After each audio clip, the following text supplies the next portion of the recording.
All right, Flammin' Raymond. So the first day that I woke up in prison and I went to breakfast with my buddy Fox.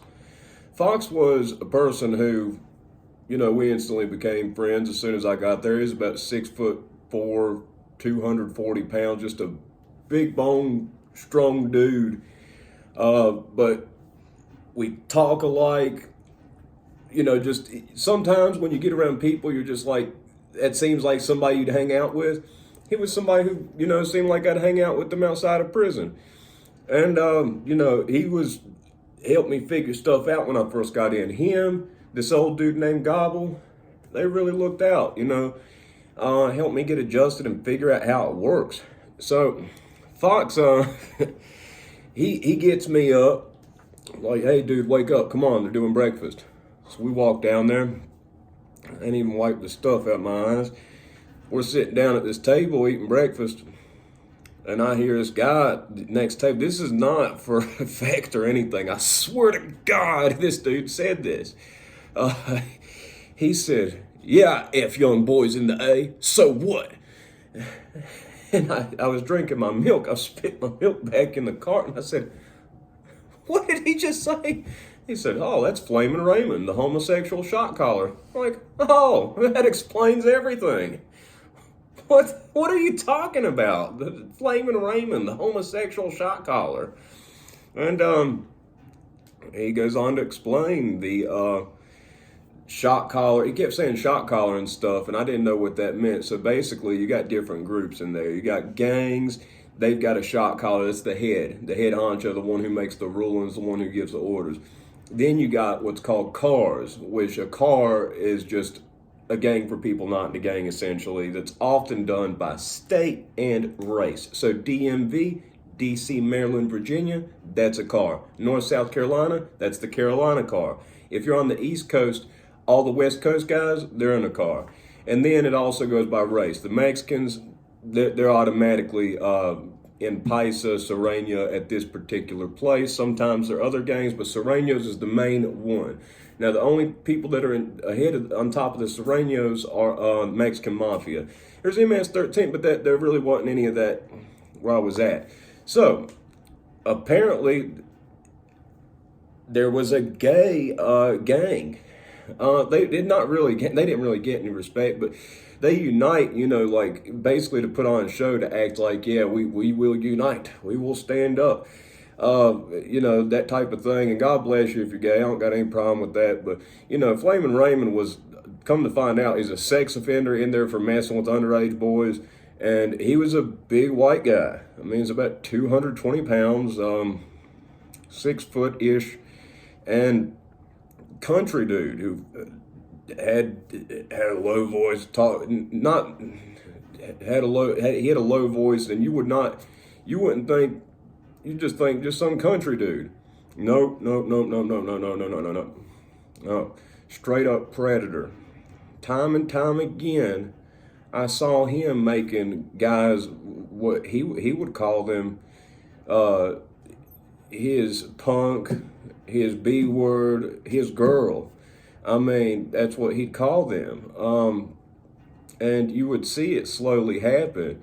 And seeing as how this dude, you wouldn't guess that he was about any funny business or be trying to do something. I could see how he kind of like would make friends with these guys. They see this, tough, muscled, big guy that would look out for them and guide them through their way through prison. But then all of a sudden, he might make a joke here, joke there, something leads to something, and he might try to pull something.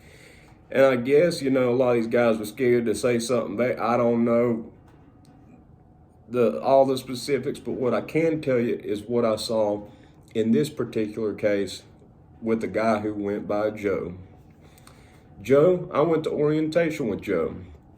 Joe was in there for selling dope, but he was a white kid from suburbs, hadn't been around a whole lot of street people, just like, hey man, what's going on? That type guy, but just in conversation. He was typical target for, somebody in prison. You can't be, hey, how are you? My name's Joe. You can't be too friendly with people. starting out especially, you can't be too smiley, too laughy, people take you for soft. It's something you can't do. You got to watch out who you talk to, who you can't talk to. When I got approached by four guys when I first got to the low security, one of them was a big old dude, about 6'8", 6'9", and these dudes were offering me free stuff, hygiene, food items, stuff like that. And I cussed them out. Come to find out, they were a Christian group that gives people stuff when they get there. New inmates, particular white ones. It's a group of white guys. They're nice guys, and I made I embarrassed myself that day, but don't really regret doing it in retrospect because I didn't know who they were. I didn't know if they were all a bunch of perverts who saw new young white guy coming on the compound, looked at me like, hey, we're going to get him. So, I would shut that down at the start. And I do feel bad because they were good guys, and it made it awkward for me and them the rest of the time that I was there. But, I'd watched a bunch of YouTube videos. There's a video on YouTube that turned out in prison. It's an older video. I believe it's Alabama. And this dude's talking about booty. He's always talking about he just wants booty and stuff. Well, I watched that documentary on YouTube before I went to prison. And I said, not me. That ain't going to happen. I'm watching stuff that people do, certain things, listening to their tactics. And I said, I studied up. And I said, you ain't gonna try me. And if that does happen, you're gonna have to try to whoop me. And you're not gonna whoop me. Trained every day that I was out, had a little bit more self-confidence about what I was capable of than I really was. The karate school I trained at gave you a little bit extra false sense of security, I guess you'd say, was some of the training we did there. A lot of it actually was very useful and did help me in many situations, especially the basic grappling that was very, very low level. But, at this point, I hadn't learned that. I hadn't got, punched in the face and had to use grappling to save me when half-speed self-defense sequences did not work. That was what was primarily done at this dojo. But anyway, also, side note, sad fact, don't know for sure about this, but the 44th person that I've known that's personally that I've been friends with, and he's younger than me. I mean, I believe he's in his late 20s, died yesterday, overdosed. He was part of that karate school, and he's a good guy. Did a lot of tattoos on my arm, did a lot of these, overdosed. He's dead. Sad thing. But anyway, I'm not going to stray away from that. At this point, I'm kind of numb to it. 44 people died. Just like, yep, it's another one. I mean, I hate it, but, is what it is. I mean, you do drugs. That's what happens. It's not safe to do drugs in this day and age. But anyway, not going to get off topic.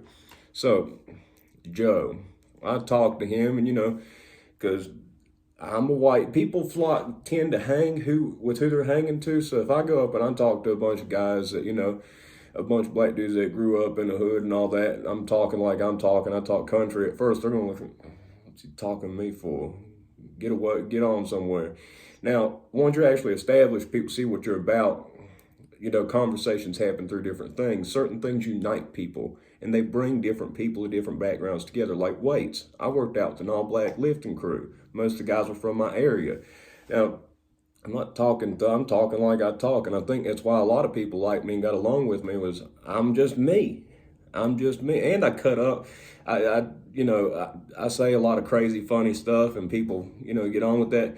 But at first glance, people don't know what to think about me. So, in time, though, if people are good people, we end up being friends, regardless of background. Weights was one thing. In today's life, it's jiu-jitsu. But so Joe, he's a little bit too friendly, too out there, putting a target right in the middle of his back. He's a skinny kid. I'd say he's about 5'10", 165 pounds. So this guy Raymond, from just overhearing stuff, he would loan stuff out to him and keep letting him run his money up. Now, Joe, he kept running his debt up higher to where he knew he couldn't pay it. So Joe's giving him payments and having a bargain. And it's just like stuff you hear in other channels. Now, there's a few differences. It's not like he doesn't come out one day with stained lips from Kool-Aid packs and dyed hair. He isn't wearing skin tight pants. Raymond, with time, you know, he ran this debt up, with him, and from what I'm understanding, I mean, this is how it happens, and I can't imagine it was any different because basically what happened was Raymond made Joe get married to him. Yeah, they had a marriage on the prison yard. They had what you call prison term is punk. Like I said, no disrespect to anybody, but I'm just going with the lingo that was gone in there. Now, if you go to prison, you're going to have to deal with this. So you're on a prison channel. We're going to have prison talk. No disrespect to anybody. Live your life, but this is what it was. Punk, the transsexuals were the flower girls in their wedding. They did this out on the yard. This actually happened. And it's a whole production, and people looking sideways, but all the people are like clapping. I mean, they kissed and everything. I mean, the full-on thing happened. Now, it was just some normal dude, you know what I mean? And he had this look like, kind of like scared, nervous, broken, kind of unsure of himself, I guess. But I mean, you gotta be willing to stand up and say, no, that ain't gonna happen. You don't run up debts with people. First off, that's one of the number one ways you hear about this stuff happening to people is debts. Now, there's what you call storemen in prison. Now, before you go to a storeman, it's usually a big guy, but in the building I was in, it was Old Man Gobble. Old Man Gobble was this frail little old man, you know what I mean? And he had a store, and I heard from other people about him. Now, I borrowed some stuff to him until, my money hit my books. Money hitting your books means your family they can either send a check to like Iowa, I think it is, or they can go to Walmart and there's a special slip they put out for Western Union that puts money on your prison account. So until I got my stuff, I borrowed stuff from him, and he didn't tax big and crazy. He only taxed like 20%, while other people were doing like 50% tax. And he would look there's a call out sheet they put every evening that tells you your appointments. When I first got in there, I self-surrendered, hadn't been in jail. So self-surrender means my family drove me right up the gate and I just walked into prison. I didn't go through transport or none of that. So, it was a big, big overnight adjustment from playing on a cell phone to actually being in a prison. Having internet access to none of that. Watching what I want on TV to 7 TVs in a building controlled by everybody else. Stuff with none of it being stuff that I watch. Gobble checked this call out form, and he'd say, hey youngster, you got an appointment here. He really helped me a lot. He's a good guy. Same with Fox. Well, Fox wait like, come on, get up, dude, time for breakfast. So it was after this prison marriage, we go to breakfast, and the black it's self-segregated. The prison kind of likes it like this. A lot of the people there, and I've actually heard guards talk about it, that if we're fighting ourselves, we can't be fighting them. But half the building, there's like a 40-foot gap between the two giant halves of this building where there's a couple salad bars and stuff in between. There's a line to the left and line to the right that goes around the perimeter. The left side's the black side, the right side is the white and Spanish side, but also some black people over there. You got to think, the prison's about 75% black, if not more. So, it's going to be, that side's completely black. There are black dudes on this side too. That's just how it was. So where the white people sit, it's not as huge of an area. So we sit down, we're eating breakfast, and Fox, being the clown he is, he's always cutting up and asking. I guess he couldn't help. He said, so Raymond, and I'm like, oh, Jesus Christ. Who's sitting at the table next to us? I'm not sitting at the table with this dude. I'm not sitting at the table with anybody, punk, anybody. It's a bad look. You can't be sitting with people, can't be associating with people. It's something you can't not do. If you know that old saying, you are who your friends are, or whoever you're hanging out with, people are going to assume that's what you're about too. You're hanging out with gay people, predator, any of that, they're going to assume that's what you are, and that's not a good thing in prison. That's people that you're setting yourself up for a target. Same with the drug addicts, the gamblers, people sit with each other. We were about lifting weights. That was what we were about. So, and he got me right in with the workout crew that we were part of. Me and Fox were the only two white dudes in that, and there were three other black dudes. There was the one dude, I can't remember his name, but the other dude went by Booby, and the other dude was Wheezy, and I can't remember the third guy. But they were strong. They were strong dudes. They weren't giant, but they were strong for their weight. Wheezy wasn't nothing but about 160 pounds. He was benching over 315. And I mean, strong dudes, squatting, deadlifting. It was a good crew to get started in the first little bit there. But anyway, we're sitting at this table. Raymond's at the next table.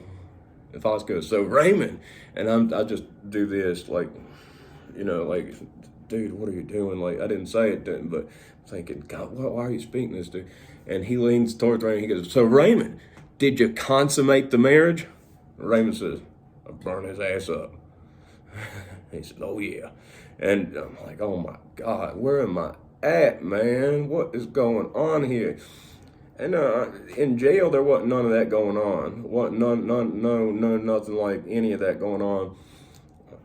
And Joe started being his shadow after that. Everywhere Raymond went, Joe went. Raymond would lead the way. Joe be walking a couple feet behind, carrying all Raymond. Raymond would just be walking. Joe would have his bags, books, everything. Like they got like a gym bag that goes across. He'd have all the stuff. He was like I said, it's not like he wasn't wearing tight pants with lip stuff and all this other stuff like you hear in a lot of channels. It was like he was like, a golfer has a caddy that carries their stuff around. Well, it's like Joe was his caddy. Is what it looked like. Like he was his assistant. I mean, that's what it looked like.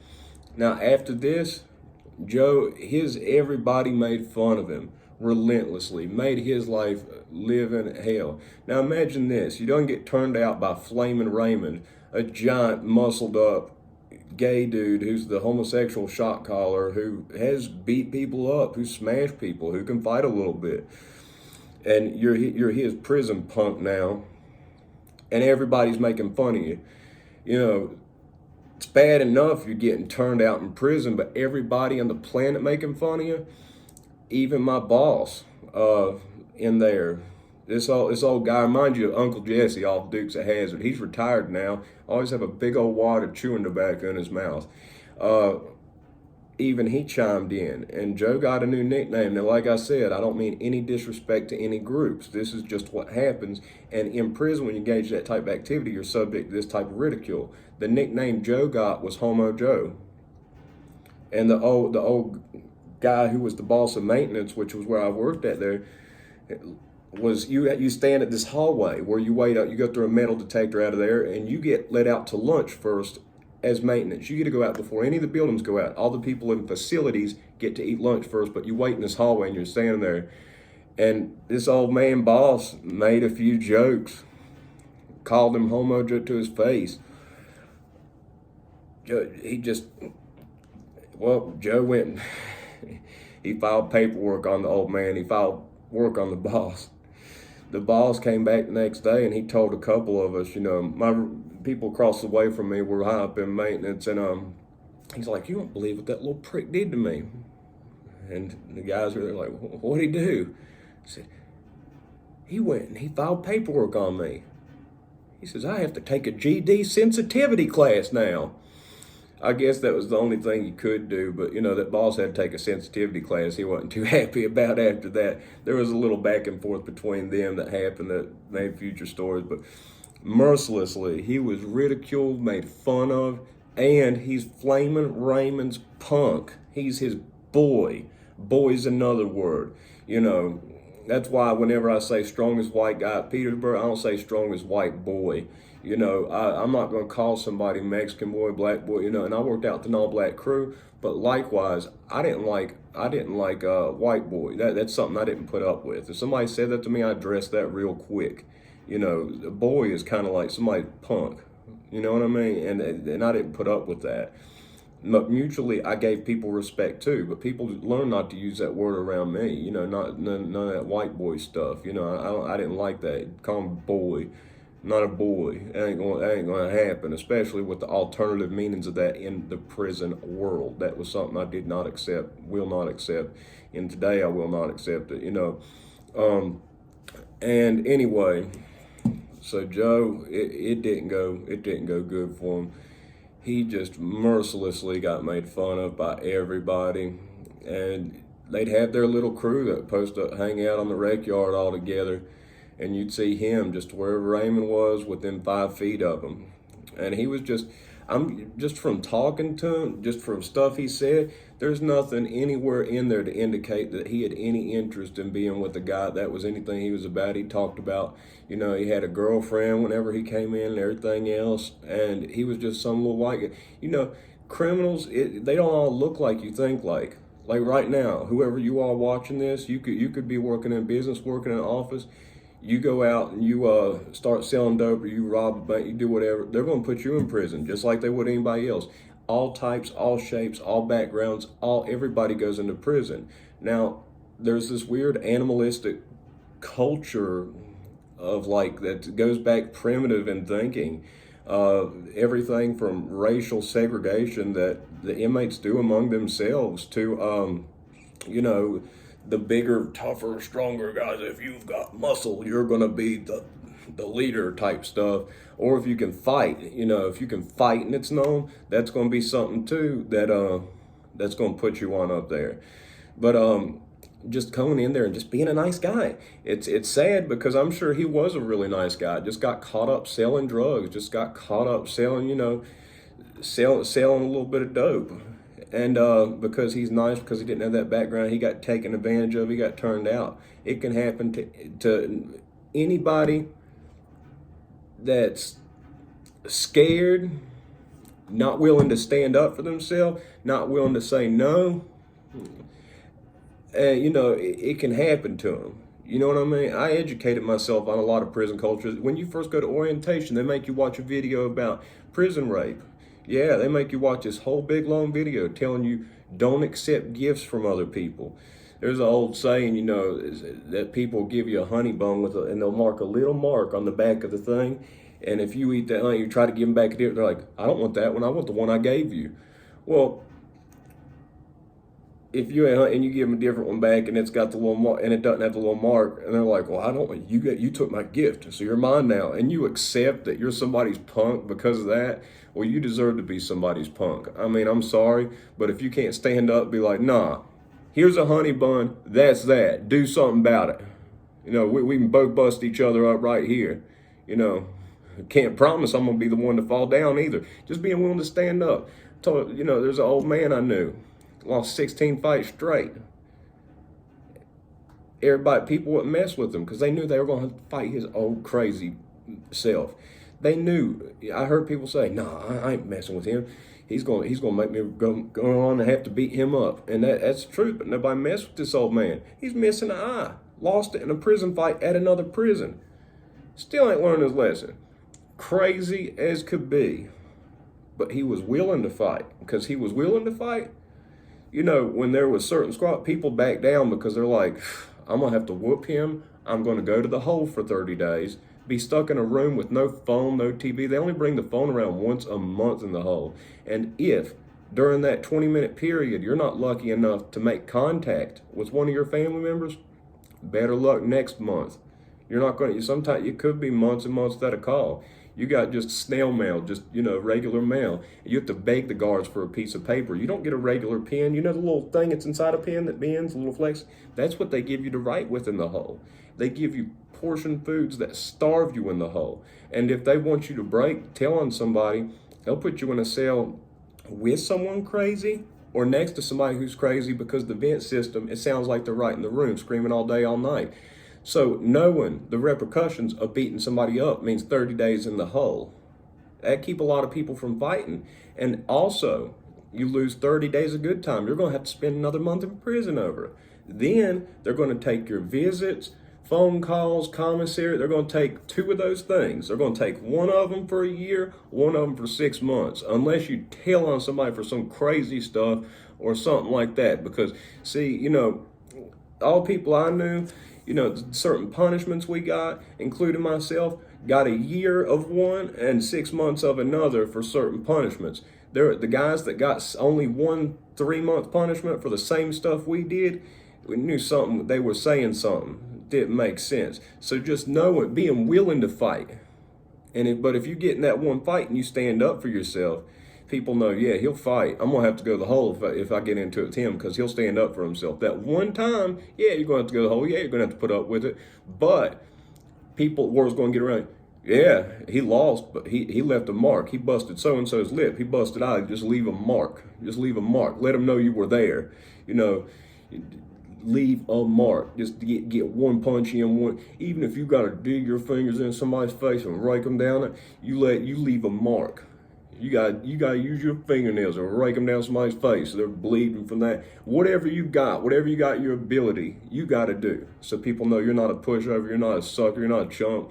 And if you do that, people ain't going to mess with you. But if people see you're scared to fight, they're going to see, how scared are you to fight? Are you so scared to fight, you're going to give up that butt? You're going to do whatever they want. You're going to be a punk. You're going to be somebody's girl. You're that scared to fight, you're going to become somebody's girlfriend? Nah. But there are people that are. There are people that are that scared. Getting fight isn't that bad. Most fights last less than a minute. I mean, before people gas out. You know what I mean? And getting hit, man, can't imagine getting hit a couple times is more painful than what Flammin and Raymond did to Joe on their marriage night. Yeah. Can't imagine a couple punches is worse than that. Along with the mental, everything that's going on after that. I mean, shoot, if you ain't that way and you realize, shoot, I just got turned out in prison, that's going to leave psychological damage for the rest of his life. Or he might decide that's how he is from now on. You know, but yeah, like I said, Flammin' Raymond, he liked boys on the street, messed underage boys on the street. He's a predator on the street. He's a predator in there. He's a bigger predator. You know, he's about 220, 6 foot-ish, and, you know, had a tough voice, had a tough, mean look on his face. And this is just one of the stories. This happened a handful of times with different boys, and it typically was younger guys, white guys, and most of them, from what I've seen, were in there for nonviolent drug offenses, and it was just white guys that got caught up selling dope. So, you know, that's my first tale, Joe. What happened to Joe from Flammin' Raymond. But there's more tales from him, because it did happen. And you got to think, too, this is at a low security. Higher security you go, the worse the violence, the worse the stuff that happens. This is at a low security. This is at a low security. Boy gets turned out. At the medium security, Willie Moe, that was that was a different dude. That dude was another level of predator. And, you know, I got stories about him, too. But if this can happen at a low, think about it. It don't just happen at the higher security places. So that's my story. Flammin' Raymond, Joe, for today. More to come on that later. More stories about Flammin' Raymond. I'll give one every once in a while. But yeah, Joe had to give up that butt and get married in prison.